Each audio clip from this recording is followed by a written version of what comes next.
Endi davom etamiz. Xuddi shu to be, ya'ni to be ni o'tgan zamon shakli, ya'ni was were haqida gaplashamiz.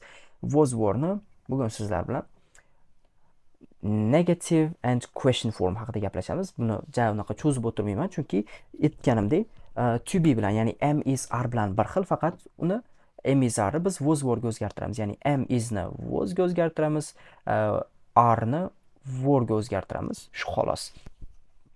Positive formda I was, he was, she was, it was edi.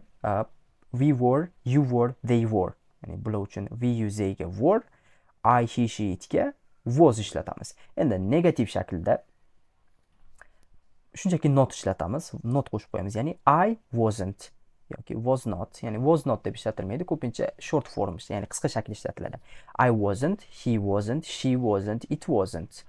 Ya'ni I bu yoqqa o'tib ketadi, esdan chiqarmaymiz. I wasn't, he wasn't, she wasn't, it wasn't. Endi we, you, they, we were not.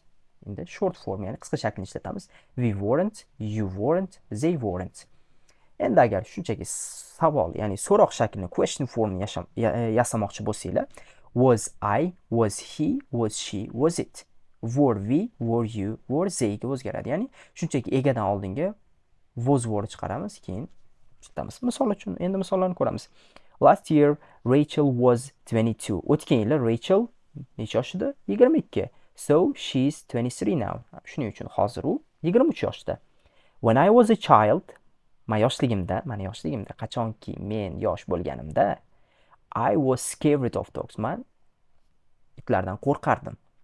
We were hungry after the journey. Ya'ni sayohatdan keyin biz qornimiz och edi. But we weren't tired. Lekin charchamagandik. Ya'ni ular sayohat qilishdi, qornlari ochdi, lekin charchashmadi.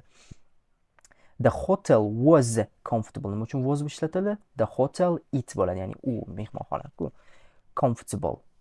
Mehmonxona qulay edi. But it wasn't expensive. Lekin qimmat emas edi.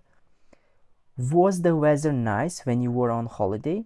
Was the weather nice when you were on holiday? Ya'ni was ishlatildi, keyin the weather, ya'ni it ishlatildi. Nice, ajoyib, ya'ni ob-havo ajoyibmidi? Qachonki you were on holiday, ya'ni ta'tildaligingizda. Endi bu so'roq nima uchun? Chunki wasdan boshlandi. Ya'ni ta'tildaligingizda ob-havo yaxshimidi? Your shoes are nice. Oyoq kiyimingiz chiroyli. Were they expensive? Ular qimmatmidi? Ya'ni qimmatga sotib olganmisiz? Why were you? Nima uchun? Were ikkinchida keldi, chunki so'roq so'zlar birinchi ishlatiladi. Why nima uchun? Were you siz late this morning? Bu ertalab nega kech qoldingiz? Why were you late this morning? Xuddi shunaqa.